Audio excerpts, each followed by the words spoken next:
Hi guys, Kim here at Papa's Fix-It Shop. I think it's been a little while. I've been kind of tied up.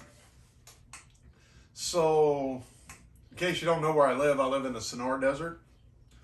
I'm in the part of Arizona that is on the border with Mexico and the border with California in the corner down there, Yuma, Arizona. Anyway, while the rest of the country is opening their shades and realizing that the snow is melting,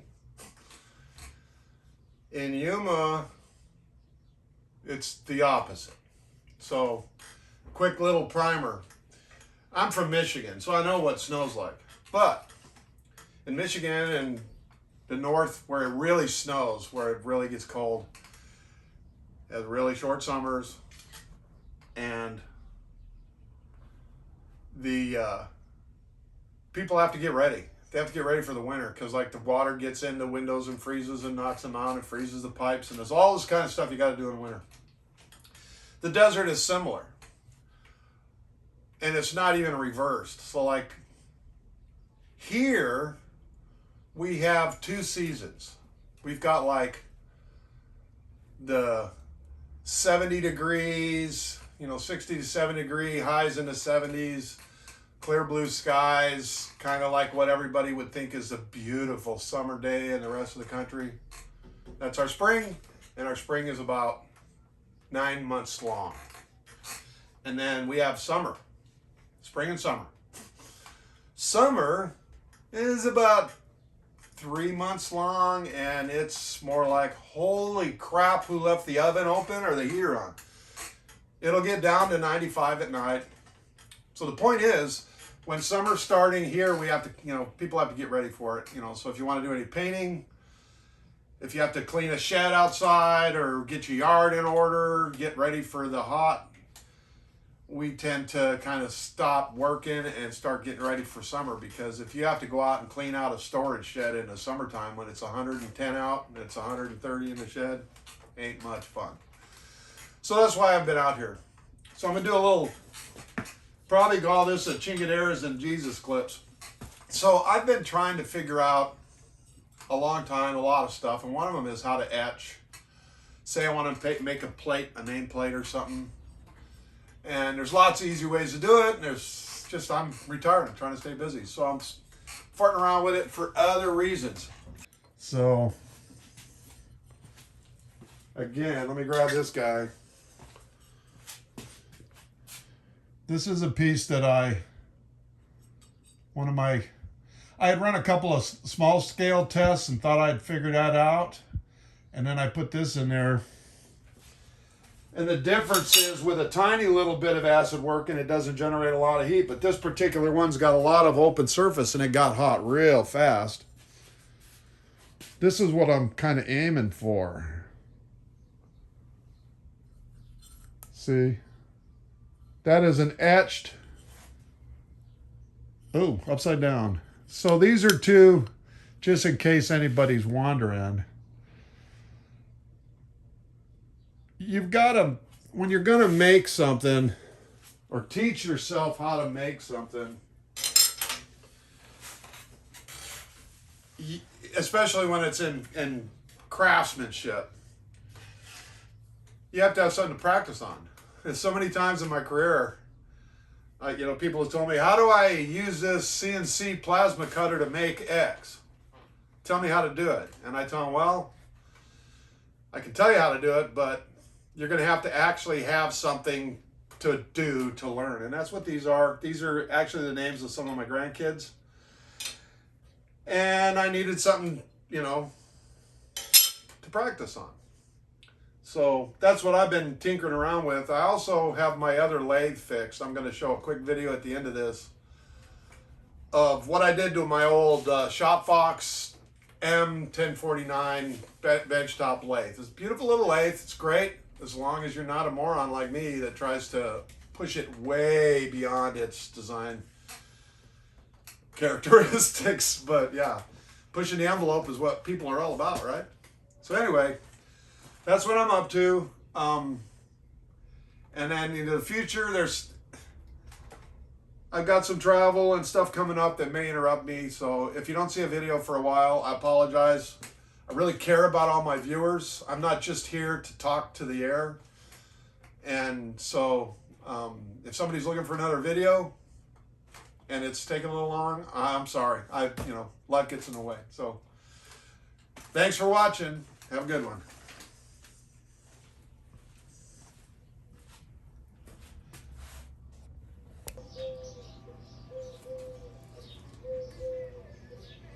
So let's see now.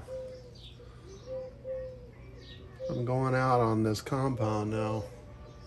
Let's see.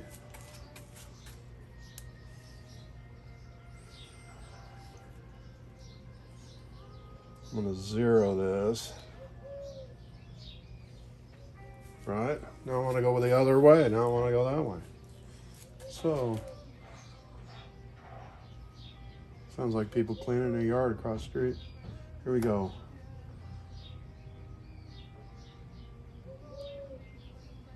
There's one full turn.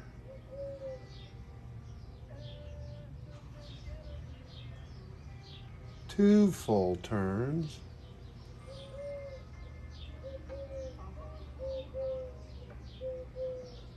There's the third one. It's starting to get, there it goes. 3 complete revolutions of this before the slide starts to move. Sounds like something's wrong in there to me.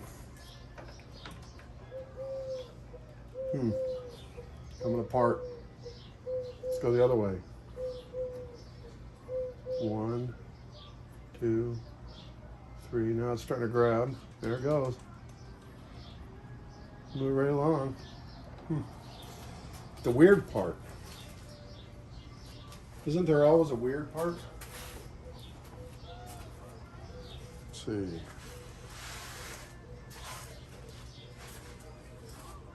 Thought I had a little wrench here. There it is. I got a little bit of drag on this gib, so now there's no resistance. Look at that.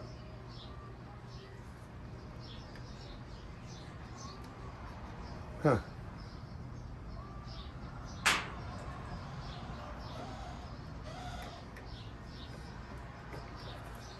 Yeah, I think I got something going on in there.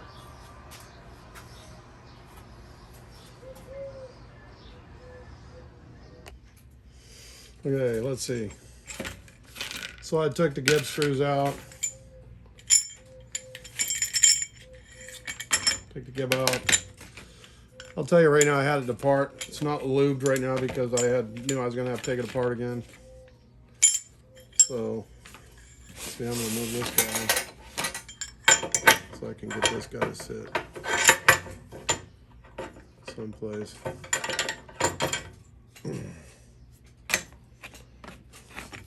Come on now.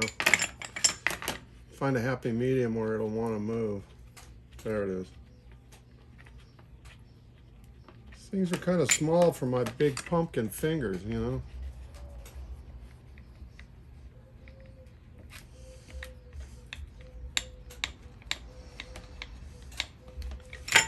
So it does screw pretty easy. Of course, it's all clean and dry. Just a tiny film of oil on the screw. So that comes off. Now, this thing, it got all stripped off. There's not a real easy way to get oil into here. But 5 years, it got wore out. But I couldn't get the nut. And I finally got the nut. So, let's see how to get it out of there.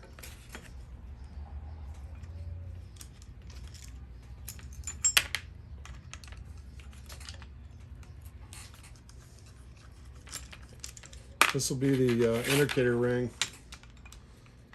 It has, a division ring is probably a better way to put it.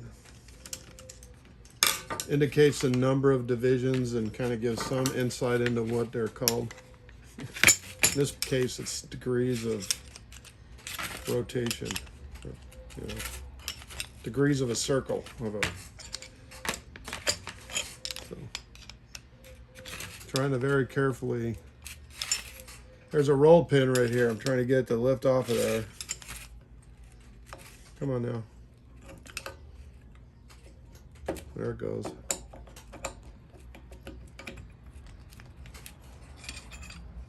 I'll put a little pressure with my finger in the metal and try it, because it's only one side. It's a very nice fit on that roll pin, by the way. Very.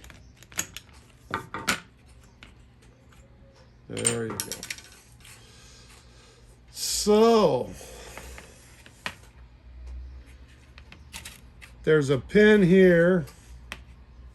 Looks like it went in on this side, because this side's a might be the same size. But I think it interfaces with something in there. That is very odd indeed. I wonder what's sliding back and forth.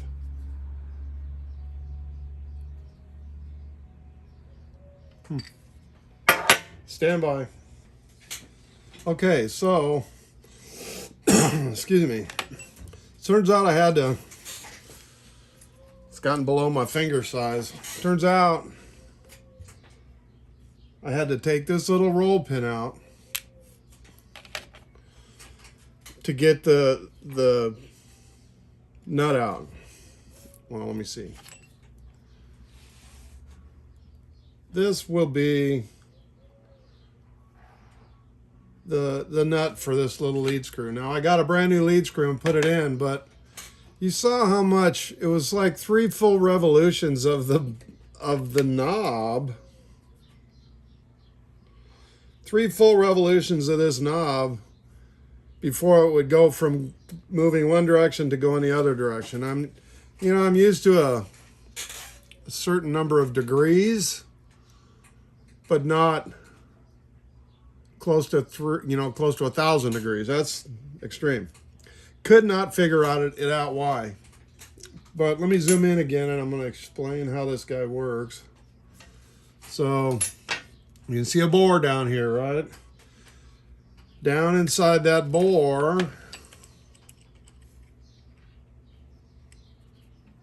is a brass nut with the threads, with inside threads, but it's a smooth on the outside, so it slides up and down in that bore. And then, let me get it with this. Then there's a little threaded nut with screwdriver flats for a flat screwdriver. So imagine this guy in this hole.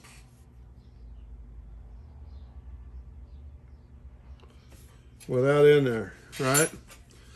So you screw it down into the hole until it bottoms out. Snug it down good with this guy. And then, ideally, you pound this guy through a hole and it jams against the side of this nut. Now I'm going to try and get a look at this with the camera. Bear with me. See that?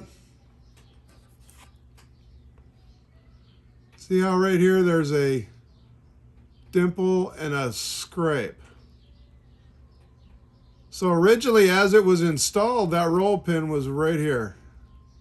But then later on, while I was using it, this thing started, when I'd tighten the nut, it would slide one way, that far. Slide the other way, that far. Now, it might be some crushing of this brass sleeve. I don't know. It's pretty small. That made a gap in there. Or perhaps it was never seated all the way in the first place. And this half nut, or this little threaded locking nut, moved back out or never was in far enough. And so over time, it just started shifting back and forth. In any event, the new half nut, or not half nut, the new nut that's going to go in there for this guy, for this lead screw, is going to be in there with some pretty intensive, like a 680 Loctite or something. Maybe not that one. Might just use red Loctite, just a tiny bit so it won't move around, but I can get this hot and it'll come out. Yeah, good plan. Loctite, put it in all the way. Let the Loctite set. Make sure that this screw goes through nice. Bob's your uncle.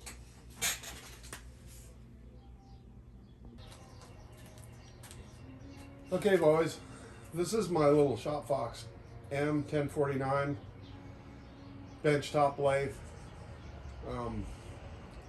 Great little lathe as long as you don't overuse it. I've made quite a few modifications to it though. Like if you look at it, I've got an AXA tool post on it. That was pretty easy. I had to make, you know, bolts and stuff.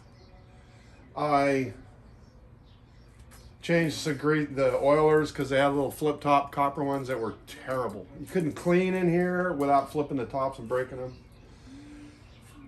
And there's quite a few other things that I did to this over time, and I'm going to bring it closer, but I'm going to run through them real quick. So the biggest problem with this little lathe is that the chips go back under this through the bed and they go right into the change gears. So the chips come out here and they work their way up in all these gears, and especially these gears right here, which are driving the lead screw. The chips get in there and it pops it out of gear, you know, pushes them apart and chips the teeth, and you end up changing gears, and it's a big pain, right? So I'll get a better picture later, but I put a plastic, there's a piece of ABS in there that keeps the chips from migrating.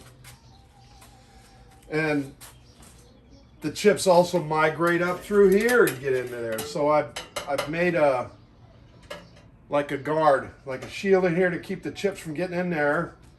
The chips go down into the lead screw and get inside here and they fuck shit up. So there's a little, I tried to seal this up.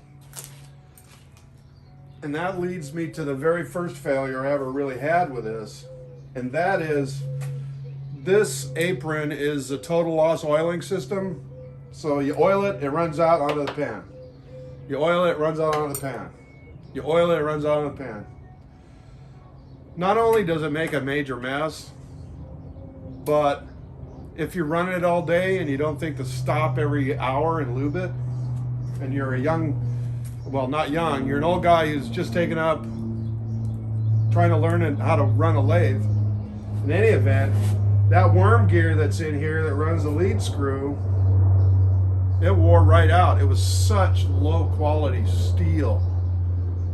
I mean, I don't know what it was. I kid you not, I could almost put a scratch in it with my fingernail. Anyway, so that led me to the second problem, getting a part for this.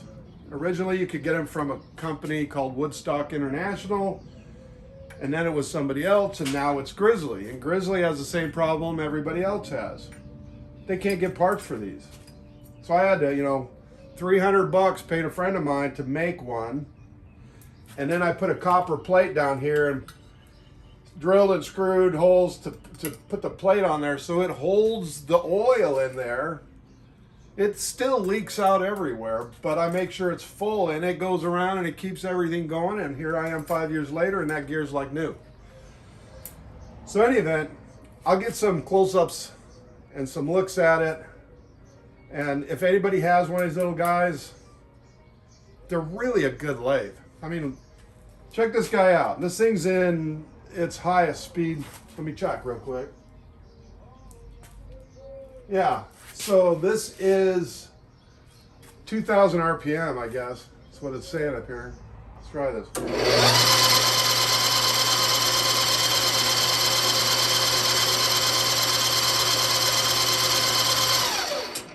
Fantastic. I think I'm going to take a chuck off and put a ER32 collet bar in there, because I actually have that. See See, I got one of these that fits in there.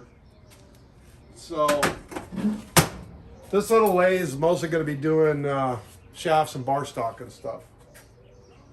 Little things. Because it's really good at turning, but it's terrible at parting. Parting can make you crazy on this guy. So yeah, stand by. I'm going to show you some better pictures. Okay, so now here's the change gears. You can see, if you look real close, this is a piece of black, really thin ABS. Let me see if I can get a look at that edge on. See, it's real thin. But it just keeps the chips from coming out. And then right here,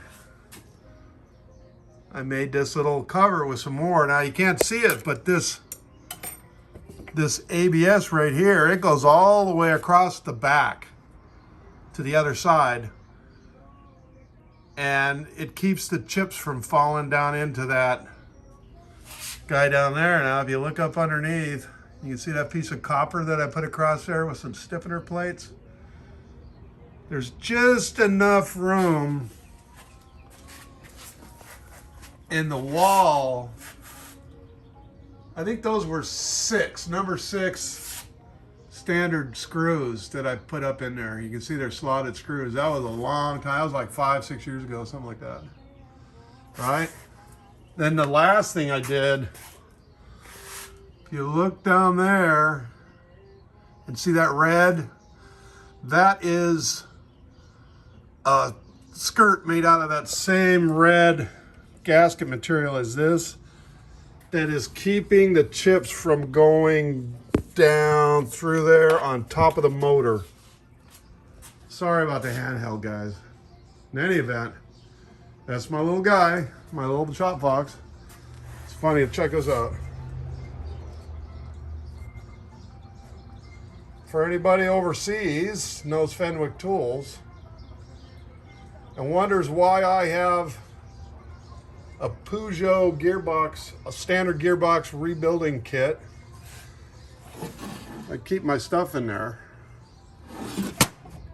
The rest of the tools from this are somewhere else because I was a master tech for Peugeot diesel back in the early 80s. So that's it. Thanks for watching.